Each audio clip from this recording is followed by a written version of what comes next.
Hello friends. तो Jharkhand police को ध्यान में रखते हुए 25 क्वेश्चंस का मैथ्स का एक सेट कंप्लीट करवाया हूँ इस वीडियो में। उसका एक कंप्लीट डिटेल्ड सॉल्यूशन है, आप ध्यान से देखिए। उसका वीडियो के लास्ट में मिलते हैं। पहला क्वेश्चन देखिए, बोला जा रहा है कि आपको इसका प्रोडक्ट बताना है। तो यहाँ पे हम पूरा कैलकुलेशन नहीं करेंगे, यूनिट डिजिट पे खेलेंगे। क्या बोल रहा है कि 5 × 5 कितना हो जाएगा 25, यानी कि इसका यूनिट डिजिट 5। 5 × 5 25, यानी कि यूनिट डिजिट 5। 0 × 5 कितना हो गया 0 होगा यूनिट डिजिट। सबको ऐड करना है, तो 5 + 5 10। जीरो यहाँ से आया और 0 + 0 0, यानी कि यूनिट डिजिट 0 होना चाहिए। देखिए कि ऑप्शन है, इतना कैलकुलेशन करने की जरूरत नहीं है। अब इस क्वेश्चन में बोला जा रहा है कि 400 और 800 के बीच कितने ऐसे नंबर हैं जो 4 5 और 6 तीनों से डिविजिबल हो।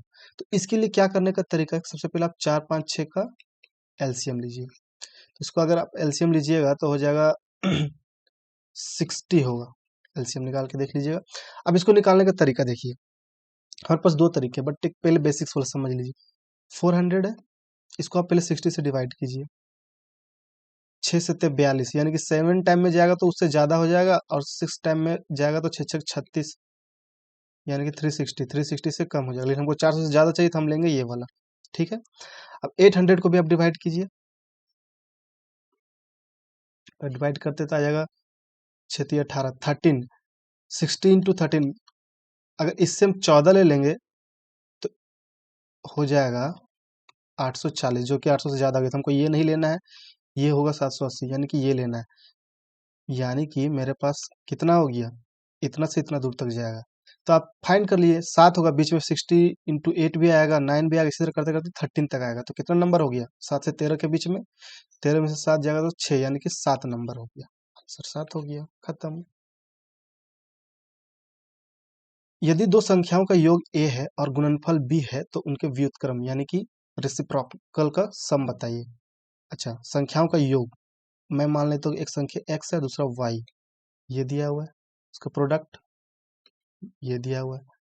उसका रेसिप्रोकल यानी कि 1/x + 1/y का सम बताना है आपको। तो क्या करेंगे, बेसिक्स, दोनों को एलसीएम लीजिए। उसके बाद इसको करेंगे तो यहाँ से आ जाएगा y + x, और यहाँ से तो y + x का वैल्यू रख दीजिए a, xy = b, यानी कि a/b। ये सब बहुत ही आसान है, तुरंत तुरंत बन जाएगा। इस क्वेश्चन को देखिए, बोले a camp of 160 student has food supplies for 10 days. 10 छात्र और आ गए तो बताइए वो कितने दिन तक खाना चलेगा। मस्त तरीका है, आप 160 स्टूडेंट को एस लिख दीजिए। मैं मान लेता हूँ कि हर एक स्टूडेंट की कैपेसिटी एस है, तो 160 स्टूडेंट का कैपेसिटी कितना हो गया 160 × एस। कितना दिन में खत्म करता है, 10 दिन में इस खाने को खत्म करता है। अब तो खाना का क्वांटिटी इतना हो गया ना। अब चूंकि खाना में तो बढ़ोतरी नहीं हुई है, स्टूडेंट में बढ़ोतरी। तो पहले 160 स्टूडेंट था, अब 40 और आ गया, तो टोटल स्टूडेंट कितना हो गया 200। स्टूडेंट का कैपेसिटी एस से मल्टीप्लाई कर दिए। अब ये कितना दिन में खाएगा ये हमको पूछा जा रहा है, तो नहीं पता तो एक्स मान लिए, एक्स डेज। खाना तो इसमें भी यही हो गया, और दोनों खाना तो इक्वल होना चाहिए कि नहीं। बनाने का सबसे अच्छा तरीका ऐसा ही अप्रोच कीजिएगा। देखिए, एस से एस कट गया, डी से डी कट गया। अब यहाँ पे सॉल्व कर लेंगे तो आ जाएगा 2 0 से इधर 2 0 चला गया, 2 8 16, यानी कि 8 दिन आंसर। इसको बोला जा रहा है कि 3 नल ए बी सी एक ओवरहेड टैंक, एक मिनट, देखिए बोला जा रहा है कि 3 नल ए बी सी एक ओवरहेड टैंक को क्रमशः 4 6 12 घंटे में भर सकते हैं। यदि तीनों नल एक साथ खोल दिए जाए तो वे टैंक को भरने में कितना समय लगेगा। हम सबसे पहले क्या करेंगे कि इसका काम कितना होगा, टोटल यूनिट निकालेंगे। उसको कैसे निकालेंगे, ये 4 घंटे में भरता है, ये 6 घंटे में भरता है, ये 12 घंटे में भरता है। तीनों का एलसीएम लीजिए। एलसीएम लेंगे तो आएगा 12। तो एलसीएम यहाँ पे 12, यही मेरा मान लेंगे टोटल काम मेरा 12 यूनिट है। जितना एलसीएम रहेगा उतना ही को हम टोटल काम मानेंगे। अब वो 12 यूनिट काम करता है 4 घंटे में, तो इसका कैपेसिटी मतलब वो पर घंटे में कितना यूनिट भरेगा, उसको निकालने के लिए क्या करेंगे, टोटल काम को हम जितना घंटा में पूरा किया उससे डिवाइड कर देते हैं। तो करेंगे तो यहाँ से 3 यूनिट, यानी कि ए का कैपेसिटी कितना हो गया 3 यूनिट भरता है पर आवर में। तो बी का कैपेसिटी कितना हो जाएगा 2, सी का कैपेसिटी 1। ठीक है, अब आपसे पूछा जा रहा है कि तीनों एक साथ खोल दिया जाए, यानी कि काम तो अभी भी मेरे पास 12 यूनिट है, तीनों एक साथ खोल देते हैं तो तीनों का कैपेसिटी ऐड हो जाएगा कि नहीं, यानी कि टोटल 6 यूनिट कैपेसिटी हो गया पर आवर, भरता है वो उस टंकी को। अब देखिए, डे निकालने के लिए ये टोटल काम को कैपेसिटी से डिवाइड कर दीजिए, यानी कि 2 बार में, यानी कि टोटल वो कितना दिन में काम खत्म हो जाएगा, 2 आवर्स में, सॉरी यहाँ पे आवर्स में दिया हुआ है, 2 आवर्स में आंसर। एक आयत और एक समबाहु त्रिभुज का परिमाप समान है। आयत की एक भुजा भी त्रिभुज की भुजा के बराबर है। आयत और त्रिभुज का क्षेत्रफल ज्ञात करें। अब देखो का अनुपात बताना है आपको। ये आयत हुआ, ये इक्विलेटरल ट्रायंगल हुआ, ठीक है। इसका साइड मान लेते हैं ए है, तो इसका एक साइड के इक्वल है, तो इसमें भी एक लंबाई को मैं मान लेता हूँ एल और चौड़ाई को मैं मान लेता हूँ बी। कोई दिक्कत? अब बोला जा रहा है कि परिमाप दोनों का बराबर है, तो आयत का परिमाप का फॉर्मूला क्या होता है, 2 × L + B, यानी कि लंबाई प्लस चौड़ाई गुना 2। तो यहाँ पे a + b होगा कि लंबाई a माने थे और चौड़ाई को b माने थे। अब दोनों का परिमाप बराबर है और इसका परिमाप क्या होता है, 3a होना चाहिए। अब यहाँ से हम क्या करेंगे, b और a में रिलेशन निकाल लेते हैं, तो 2a + 2b = 3a, उधर करेंगे तो 2b = a आ गया, ये रिलेशन आ गया। अब इसको यूज करेंगे कैसे वो देखिए। बोला जा रहा है आपसे कि एरिया का रेशियो बताइए रेक्टेंगल और ट्रायंगल का, तो रेक्टेंगल का एरिया क्या होता है, लंबाई गुना चौड़ाई, ठीक है। और समबाहु त्रिभुज के एरिया का फॉर्मूला याद रखिएगा, √3/4 साइड का स्क्वायर, मतलब यहाँ पे साइड को क्या माने थे, भुजा का स्क्वायर, ए का स्क्वायर हो गया, ठीक है। तो यहाँ देखिए ए से ए तो कैंसल, स्क्वायर कैंसल हो गया ना, अब 4 को इधर भेज देंगे तो 4b = √3a। अब किसी भी एक को चेंज कर दीजिए, तो यहाँ पे 2b = कितना था, a, तो हम यहाँ से 2b = इसको लिखेंगे तो 2 × 2b हुआ, तो 2b = यहाँ पे लिख दिए a √3a, यहाँ से a कैंसिल हो गया, यानी कि 2 √3 आंसर। इसको देखिए बोला जा रहा है, यार क्या हो रहा है, एक मिनट थोड़ा सा, हाँ क्या बोला जा रहा है कि a solid spherical copper ball whose diameter is इतना, मतलब एक आपके पास गोला ठोस दिया हुआ है जिसका डायमीटर दिया हुआ है, व्यास दिया हुआ 14, तो रेडियस कितना हो जाएगा 7 सेंटीमीटर। इसको गला करके पीला करके एक वायर बनाया जाता है, तो वायर कैसा रहेगा, उसका शेप याद कीजिए। देखिए ये वायर है, तो ये कैसा फॉर्म में होता है, ये सिलेंडर फॉर्म में होता है, ठीक है। जिसका रेडियस भी दिया हुआ है, मतलब डायमीटर 14 दिया हुआ, तो रेडियस इसका भी 7 होगा। Then what will be the length, ये आपको हाइट बोलो या लेंथ बोलो, जो भी ये निकालना है। अच्छा, इसी को पिघला करके जब बनाया गया तो दोनों का आयतन बराबर होना चाहिए कि नहीं होना चाहिए, तो यानी कि अब दोनों का आयतन बराबर करते हैं। देखिए इसका आयतन क्या हो जाएगा, गोले का 4/3πr³ आर की जगह पे यहाँ पे 7 सेंटीमीटर क्यूब, ये दोनों इक्वल होना चाहिए। किसके इक्वल, सिलेंडर। सिलेंडर का फॉर्मूला क्या होता है, πr², यानी कि 7 का स्क्वायर इंटू h, यानी कि लेंथ को हम h मान लिया, ठीक है। इसको सॉल्व कर लेते हैं, तो 7 स्क्वायर से ये क्यूब खत्म हो गया, पाई से पाई खत्म हो गया, तो h = हो जाएगा 28/3 सेंटीमीटर। बस बहुत ही आसान है। What will be the discount on a pair of shoes with market price of इतना and a discount of इतना? कहने का मतलब है कि आपको इसका अंकित मूल्य दिया हुआ 475, 15% की छूट दी हुई, तो आपसे रुपया में बताना है कि वो कितना छूट दिया। देखिए 475 है, इसी का ना 15% छूट देगा, अंकित मूल्य पे हमेशा छूट दिया जाता है, खत्म, 15% निकाल दीजिए, तो हो जाएगा 25 चौके 100, 25 दूनी 50, 22, 25 9 225, ठीक है। अगर इसको सॉल्व करेंगे तो हो जाएगा 15 9 35 से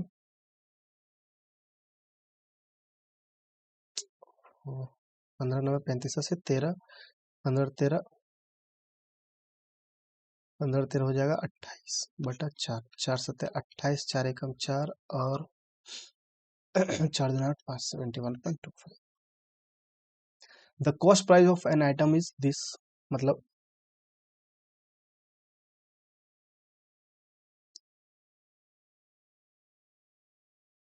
किसी वस्तु का लागत मूल्य 100 रुपये है और 5% की 10% की श्रृंखला छूट से वस्तु का मूल्य में कितनी कमी होगी। यहाँ पे अब क्या बोला जा रहा है कि 5% का एक बार छूट दिए, फिर 10% का छूट देंगे, मतलब एक बार इसे -5% की, अब जितना हुआ उसका फिर से हम लोग 10% का छूट देंगे, तो इसको कहा जाता है सक्सेसिव। और सक्सेसिव लगाने का एक फॉर्मूला होता है, याद रखिएगा, ये रामबाण है, हर जगह काम आएगा। अगर यदि x% का बढ़ोतरी हो रहा है फिर y% का हो रहा है तो इसका डायरेक्ट फॉर्मूला होता है x+y+xy/100% हो जाएगा ये ओवरऑल। ठीक है, आप जहाँ पे अगर डिस्काउंट हो रहा है तो माइनस में, तो जहाँ जहाँ x है वहाँ माइनस ले लेंगे, अगर ये माइनस में तो जहाँ जहाँ y है वहाँ माइनस में ले लेंगे। अब देखिए बोला जा रहा है कि इसका 5% और 10%, इसको कैसे निकालेंगे, तो प्लस एक्स यानी कि माइनस एक्स का यहाँ पे नेगेटिव क्या था, 5 था ना, सॉरी, तो -5 लेंगे, -10 लेंगे, और देखिए माइनस इंटू माइनस यहाँ पे +5 × 10/100 हो जाएगा, ये हो गया -15, इसको करेंगे तो हो जाएगा +0.5, यानी कि इधर हो गया -14.5। यानी कि आप 10 और 5 दो जगह जो छूट दिए हैं उसका डायरेक्ट क्या हो गया, हम डायरेक्ट बोल सकते हैं कि वो -14.5 का परसेंट का छूट दिया है। तो कितना में दिए छूट, देखिए यहाँ पे 100 रुपया ही था, तो 100 का 14.5% तो 14.5 ही ना होगा, इसीलिए आंसर डायरेक्ट हो जाएगा। अब बोला जा रहा है कि a grinder is marked at this after giving a discount of 10%, the seller made a profit of this. अच्छा, इसको हम ऐसे बना सकते हैं कि देखिए अंकित मूल्य 3600, बोला जा रहा है कि 10% की छूट देती है। कोई भी चीज अपने आप में 100% होती है, अगर 10% का छूट दे रहे हैं तो वो फाइनली उसको बेच कितने में रहे हैं, 90% में, ये बात ध्यान रखिएगा। यानी कि 10% की छूट दिया तो वो बेचा कितना में, 90%। तो 90% को हटाने के लिए 90 से 100 से डिवाइड, यानी कि ये इसका क्या निकल गया, एसपी निकल गया, ये सेलिंग प्राइस निकल गया, विक्रय मूल्य। अब आपसे बोला जा रहा है कि इतना बेचने पर उसको कितना का प्रॉफिट हो रहा है, 8% का प्रॉफिट हो रहा है। यानी कि अगर 100 का सामान रहा होगा और 8 का प्रॉफिट हो रहा है तो 108 में बेचा होगा। यानी कि ये जो अगर एसपी है तो ये कितने के बराबर है, ये 108 के बराबर है। हमको निकालना क्या है, सीपी, तो सीपी कितना रहता है, 100, तो 100 से, यानी कि 100/108 से मल्टीप्लाई कीजिए, अब डायरेक्ट आंसर निकलेगा, एक लाइन में निकलेगा। तो ये इसको करेंगे तो हो जाएगा 12 टोटल से 12×3 = 36, यानी कि 3 × 1000 3000। कोई दिक्कत, आंसर इफ x² + 9² = दिस, तो आपसे पूछा जा रहा है कि x:y का रेशियो बताइए।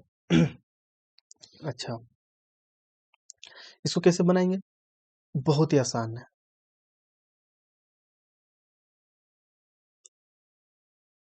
ये जो एक्स वाई है पूरा को इधर ले आते हैं तो डिवाइड में आ जाएगा, पूरा उधर मल्टीप्लाई में था तो डिवाइड में होगा ना जी। अब सेपरेट सेपरेट कर देते हैं, तो x²/xy+9y² / यहाँ देखिए स्क्वायर से एक x खत्म हो गया, फिर y² से एक y खत्म हो गया, इक्वल टू इधर 6 था, यानी कि हो जाएगा x/y + 9y/x = 6। अच्छा, इसको अब कैसे लिखेंगे, क्या मैं इसको ऐसे लिख सकता हूँ, बिल्कुल, जब इसको भी ऊपर लेके जाएंगे तो ऐसा ही बन जाएगा। अब मैं क्या करता हूँ, एक्स वाई जो है इसको मैं टी से रिप्लेस कर देता हूँ, तो t + 9/t हो जाएगा, इक्वल टू 6। यहाँ दो तरीका है, आप या तो आप डायरेक्ट पुटिंग वैल्यू से दिमाग में लगाइए कि क्या पुट करेंगे तो आसानी से और जल्दी बनेगा।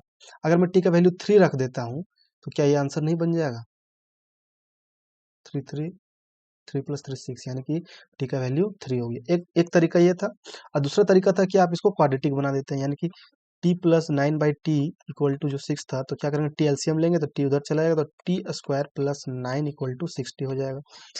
अब इसको करेंगे तो ये -60 + 9, ये देखिए क्या है, ये t - 3 का होल स्क्वायर ही तो है, यहाँ से भी t इक्वल टू 3 आ गई, तो इतना करने की जगह आप डायरेक्ट पुट कर सकते थे। अब t इक्वल टू हम क्या माने थे, x/y, यानी कि x/y इक्वल टू कितना हो गया, 3, तो रेशियो कितना हो गया, 3/1, 3:1 आंसर।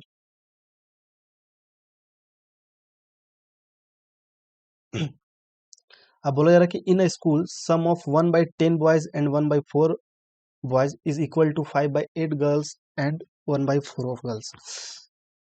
अगर मैं बॉयज को बी मान लेता हूँ और गर्ल्स का नंबर को जी मान लेता हूँ, बोला जा रहा है कि 1/10 बॉयज यानी कि b/10 प्लस b/4, ये दोनों का सम इक्वल टू है, किसके बराबर है, 5/8 लड़कियों और 1/4 लड़कियों, यानी कि 5g/8 प्लस g/4, खत्म, इसमें कोई तो बात ही नहीं था। इसको जब एलसीएम लेंगे तो आ जाएगा 20, यानी कि 2b plus 5b equal to, इधर से लेंगे तो 8 एलसीएम हो गया, 5g प्लस 2g,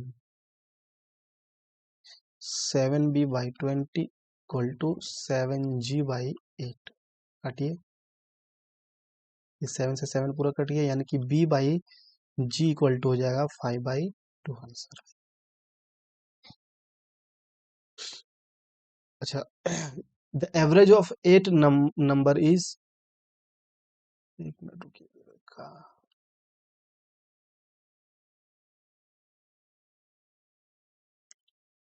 देखिए बोले the average of 8 number is 27 if each number is multiplied by 8। अच्छा, 8 नंबर का आपका एवरेज दिया हुआ 27, बोला जा रहा है कि हर एक नंबर को 8 से अगर आप मल्टीप्लाई करेंगे तो बताइए नया जो संख्या बनेगा उसका औसत क्या होगा।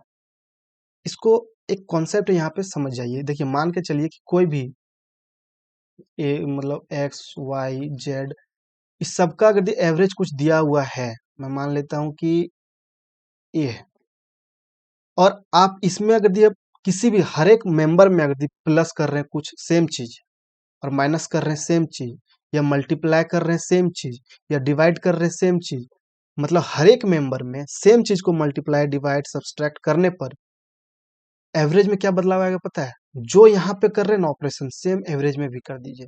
यानी कि यहाँ पे प्लस कुछ इक्वल किए थे तो एवरेज भी प्लस से उतना से बढ़ जाएगा।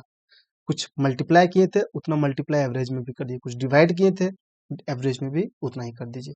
बोला है कि हर एक मेंबर में क्या किया गया, 8 से मल्टीप्लाई किया गया, तो एवरेज में भी 8 से मल्टीप्लाई हो जाएगा। हर एक मेंबर में जो किए वही एवरेज में हो जाएगा, यानी कि 27 इंटू 8 इसको मल्टीप्लाई कीजिएगा तो आ जाएगा 216 आंसर।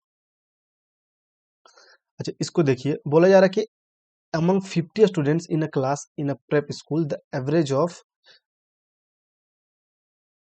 30 गर्ल्स, यानी कि 30 लड़कियों का औसत वजन 16 किलोग्राम है और शेष छात्रों का वजन 15.5 किलोग्राम है। अच्छा देखिए, 30 गर्ल्स थी, इसका एवरेज वेट कितना दिया हुआ है, 16 kg, और बाकी जो बच गया बॉयज 20, इसका जो क्योंकि टोटल 50 स्टूडेंट था ना, तो 30 गर्ल्स हो गई तो 20 बॉयज हो गया, ये हो गया 15.5 kg। आपसे पूछा जा रहा है कि टोटल का औसत बताइए, तो ये तो बहुत आसान है। आप कैलकुलेशन आसान करने के लिए क्या करते हैं, जो नंबर दिया रहेगा ना कि इतना और इतना का, तो उसको अपना डायरेक्ट रेशियो ले सकते हैं, तो कैलकुलेशन यहाँ पे घट गया। और इसका तरीका क्या था, ये दोनों का मल्टीप्लाई कीजिए, ये दोनों को मल्टीप्लाई कीजिए और इसको टोटल से डिवाइड कर दीजिए, यानी कि 16 इंटू 3 कितना हो गया 48।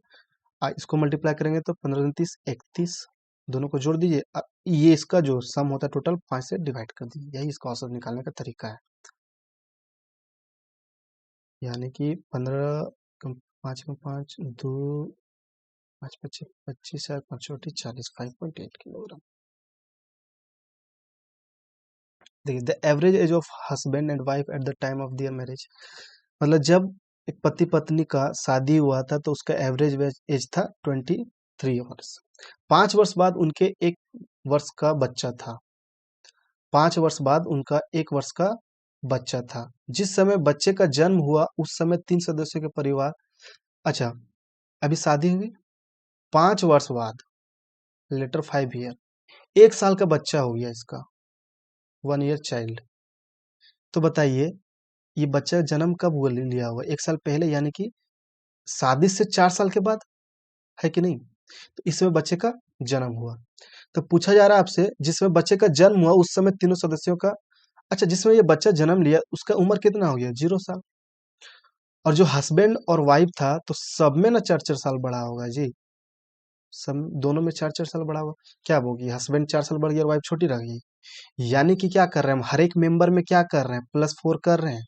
तो एवरेज पहले से 23 था, तो हर एक मेंबर में जब +4 किए तो एवरेज में भी +4 हो जाएगा, यानी कि आंसर 27 होना चाहिए, जो कि ऑप्शन में नहीं है। तो आंसर यहाँ पे 27 होगा, इसको काट कर दीजिएगा 27। बोला जा रहा है कि if the profit of on selling price is 20%, then what is the percentage on profit. मतलब समझिए, कभी भी हम लोग ऐसे नॉर्मली जब प्रॉफिट और लॉस निकालते हैं तो हमेशा क्रय मूल्य पे निकालते हैं, सीपी पे निकालते हैं, बट यहाँ एसपी पे दिया हुआ है, विक्रय मूल्य पे दिया हुआ है, यानी कि 20% का फ्रैक्शन वैल्यू क्या होता है? फ्रैक्शन वैल्यू निकालने का तरीका 100 से डिवाइड कर दीजिए, यानी कि 1/5 होता है। अब बोला जा रहा है कि एसपी पे, यानी कि नीचे वाला रहा होगा एसपी। अगर 5 यूनिट एसपी है तो उसमें 1 रुपया का उसको प्रॉफिट होता है। अच्छा समझिए, अगर वो 5 रुपये में बेच रहा है, 1 रुपया का उसका प्रॉफिट है, यही तो एसपी था ना।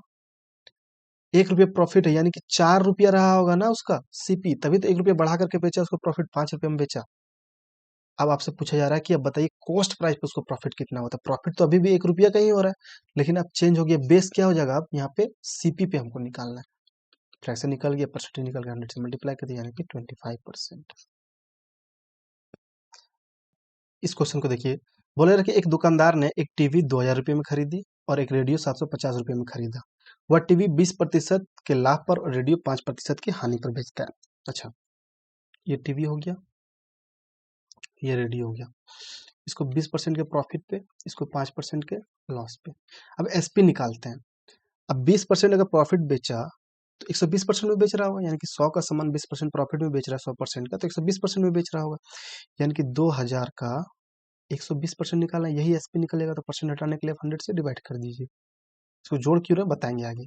5% के लॉस पे बेच रहा है, यानी कि 95% में बेच रहा होगा। 100% अगर सीपी 5% हो तो 95% में बेच रहा होगा, इंटू 95/100। सॉल्व कर लेते हैं तो आ जाएगा इधर से 12 दूनी 2400 प्लस इसको यदि करेंगे तो 15 75 5 दूनी 10, 15 75 के 5 हाथ में 7 15 1442, ठीक है, बटा 2। इसको यदि हम डिवाइड कर लेते 714.5। अच्छा, अभी दोनों को ऐड कर देंगे तो हो जाएगा 24 और 7 31 12.5। ये मेरा टोटल एसपी निकला। हमको टोटल प्रॉफिट बताना ना, इसलिए टोटल एसपी भी जरूरत है और टोटल सीपी भी। तो सीपी तो दोनों अलग अलग दिया, और इस दोनों को ऐड करेंगे तो हो जाएगा 2750। ये मेरा टोटल सीपी निकल गया, टोटल एसपी, तो प्रॉफिट दोनों को सब्सट्रैक्ट कर दीजिए तो करेंगे तो हो जाएगा 2 2 11 से 5 गया तो 6, 0 10 में से 11 से 5 गया तो 6 बचेगा, तो 0 10 के साथ गया तो 362.5। इसको देखिए, there was a loss of 8% due to leakage in a container of 400 litre of oil, how much oil is left in. मतलब एक कंटेनर, इसका 400 लीटर तेल है, उसमें उसमें 8% का नुकसान हो गया, तो पूछा जा रहा है कि कितना उसमें अभी तेल है वो बताइए। तो ये 400 लीटर है, 8% नुकसान हो गया, 100% रहता है, 8% नुकसान हो गया तो 92% बचेगा, यानी कि इसका 92%। डायरेक्ट एक लाइन में निकालिए, मल्टीप्लाई कर देंगे तो 4 दूना 8, यूनिट डिजिट को भी मुझसे मल्टीप्लाई कर, देखिए ऑप्शन है, पूरा मल्टीप्लाई करने की जरूरत नहीं है। बोला जा रहा है कि एक चुनाव में 3 प्रत्याशियों ने चुनाव लड़ा, 3 कैंडिडेट है। पहले कैंडिडेट को 40%, दूसरे कैंडिडेट को 36%। अगर कुल मत इतना है तो पूछा जा रहा है कि तीसरे कैंडिडेट को कितना वोट मिला, ये बताइए। अच्छा, दो कैंडिडेट का 40 प्लस 36 कितना हो गया? 76%। बाकी जो 24% बचा वो कौन लेके जाएगा? तीसरा कैंडिडेट, यानी कि 36,000 का आपको सीधा सीधी 24% निकाल देना था। आप इसको मल्टीप्लाई कर लीजिए तो हो जाएगा 6 छके 24, एक जीरो तो पहले से था तो यहाँ रहने दीजिए, 4 14 4 26 के 6 हाथ में 2 3 6 और 2 8, 86 40। 120 मीटर लंबी ट्रेन एक टेलीग्राफ खंभे से गुजरने में 6 सेकंड लेती तो ट्रेन की गति बताइए। अच्छा देखिए, एक बात ध्यान रखिए, मान के चलिए कि ये एक खंभा है, ये एक ट्रेन है जो इसको पास करने वाली है, ठीक है। इसका इंजन यहाँ पे है, ये लास्ट पार्ट है, तो ये तब तक पास नहीं कहलाएगा जब तक कि ये वाला जो लास्ट पार्ट है वो यहाँ पे आना आ जाए, इंजन इधर ना चला जाए, तब बोलेंगे कि वो पास किया। अच्छा, ये दूरी कितना, इस दौरान वो दूरी कितना तय करती है? इसका जितना लेंथ रहेगा उतना ही ना ये वाला आगे, ये पार्ट आगे जाएगा तो इतना ही दूर तक ये डिस्टेंस कवर करेगा, मतलब यहाँ से यहाँ तक गया तो यही तो एल कवर किया ना। समझ में आया? यानी कि कभी भी ट्रेन का खंभा से अगर जो स्पीड का कंपैरिजन किया हो तो समझिए उसमें हमेशा वो अपना लंबाई के बराबर दूरी चलती है। इसकी लंबाई कितनी दी हुई है? 120 मीटर। और स्पीड का फॉर्मूला क्या होता है? दूरी क्या होता है? गति बराबर दूरी बटा समय। तो दूरी कितना है? 120, समय कितना है? 6, ये हो जाएगा 20 मीटर पर सेकंड। लेकिन आपको मीटर पर सेकंड में तो बताना नहीं है, यहाँ पे पूछा जा रहा है किलोमीटर पर आवर में, तो इसको करने के लिए हमेशा आप 18/5 से मल्टीप्लाई कर देंगे तो किलोमीटर पर आवर में डायरेक्ट निकल जाएगा। 18 चौके 72 किलोमीटर पर आवर। एक train ran at a speed of 35 kilometre per in the first 10 minute and at speed of 20 kilometre in the 5 मतलब second 5 minute. What was the average speed of the train into, मतलब आपसे औसत गति पूछा जा रहा है और औसत चाल का फॉर्मूला होता है कि टोटल दूरी, total distance, total distance by total time. ठीक है, अब दूरी निकालने का फॉर्मूला क्या होता है, चाल गुना समय, यानी कि 35 पहला जो 10 मिनट में दूरी जाएगा तो 10 से, लेकिन ये मिनट में है, इसको आवर में चेंज करने के लिए 60 डिवाइड कीजिए, प्लस सेकंड में 20 किलोमीटर चलता है वो 5 मिनट में, तो 5 में इसको भी आप 60 से डिवाइड करेंगे बटे टोटल समय, तो यहाँ 10 मिनट लगा था, यहाँ 5 मिनट की 15 मिनट, ये भी मिनट में, इसको भी आप 60 डिवाइड करके आर में चेंज कर सकते हैं। देखिए अगर यदि मैं सॉल्व करूँ इसको तो हो जाएगा 35 अपन 10 45 बटा 6 इधर से जाएगा तो ऊपर में 4 मल्टीप्लाई हो गया, 4 द्वितीय 6, 45 दूनी 90, 3 15 डायरेक्ट 15 दूनी 30 किलोमीटर पर आवर। देखिए क्या बोला जा रहा है कि 250 रुपये की राशि पहले वर्ष में 4% और दूसरे वर्ष में 8% की चक्रवृद्धि ब्याज पर कितनी हो जाएगी। अच्छा, चक्रवृद्धि ब्याज का कॉन्सेप्ट थोड़ा सा पता है, थोड़ा सा समझ जाइए। देखिए अगर ये प्रिंसिपल है, पहले साल में वो 4% बढ़ा, तो जितना वो बढ़ा, बढ़ करके जो ब्याज है वो सारा अमाउंट बन जाएगा और उस पर फिर से पूरा का पूरा रुपया पे 8% का ब्याज लगेगा, ये होता है चक्रवृद्धि ब्याज। तो यहाँ पे एक कैसा कॉन्सेप्ट है, क्या याद आया देख करके, सक्सेसिव ही तो है, यही ना होता था कि पहले 4% बढ़ा, फिर जितना बढ़ा उस पे पूरे पे 8% बढ़ा, यही चक्रवृद्धि ब्याज है और यही सक्सेसिव भी है। तो हम सक्सेसिव का फॉर्मूला बताए थे कि x+y+xy/100 होता है, तो यही फॉर्मूला यहाँ पे यूज कीजिए, 4 + 8 + 4 × 8/100, यानी कि 12 + 0.32, यानी कि 12.32%।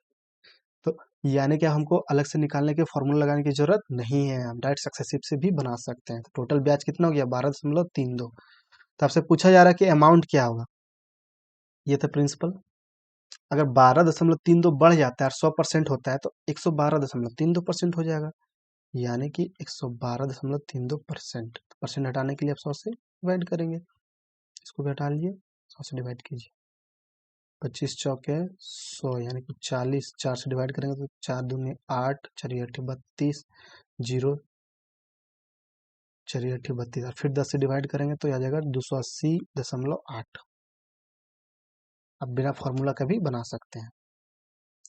बोला जा रहा है कि if the sum of an amount is at simple interest rate in the 4th and 5th year is this, then what is the nearest interest rate.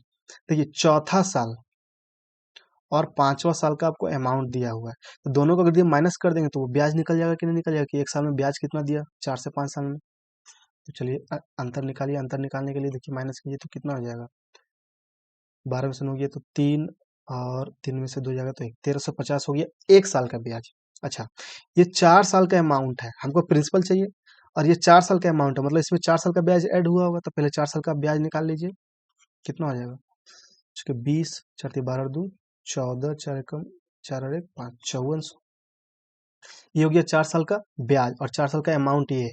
तो अमाउंट में से, मतलब मिश्रधन में से 4 साल के ब्याज को हम माइनस कर देंगे तो यही तो प्रिंसिपल निकल जाएगा ना। 5 12 में से 5 गया तो 7, 7500 मेरा क्या हो गया, प्रिंसिपल। आपसे रेट पूछा जा रहा है तो ब्याज बटा प्रिंसिपल होता है, तो ब्याज कितना है मेरे एक साल का, 1350 बटा प्रिंसिपल गुना 100, निकाल लीजिए, परसेंटेज निकल जाएगा। 25 दिया 75, 25 25 25 बच्चे 125 और 10, 25 चौके 100, 18 दिया 54, यानी कि 18%। बोल रहा है कि 10 व्यक्तियों का एक समूह एक विशेष कार्य को 10 दिन में कर सकता है, दूसरा समूह उसी कार्य को 20 दिन में कर सकता है। यदि दोनों समूह मिलकर कार्य करते हैं तो कार्य पूरा करने में कितने समय लगेंगे। इसको भी उसी तरह से बनाना है जिस तरह से हम पीछे बताए थे। देखिए ये 10% है, इसको कितने दिन में करता है वो, पहला 10 दिन में, अगला जो 10% है इसको कितने दिन में करता है वो, 20 दिन में। तो हम बोले थे टोटल काम निकालने के लिए जितना दिन में काम समय पूरा होता है उसका आप एलसीएम ले लीजिए, तो दोनों का एलसीएम कितना हो जाएगा 20 यूनिट।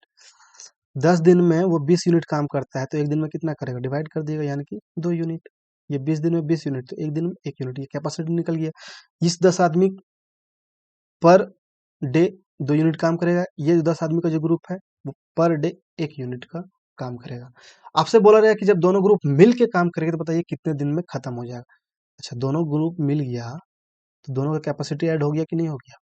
टोटल काम है मेरे पास 20 यूनिट और कैपेसिटी है 3, तो समय निकालने के लिए डिवाइड कर दीजिए, यानी कि हो जाएगा 6 18 और 2 20, 6/2/3।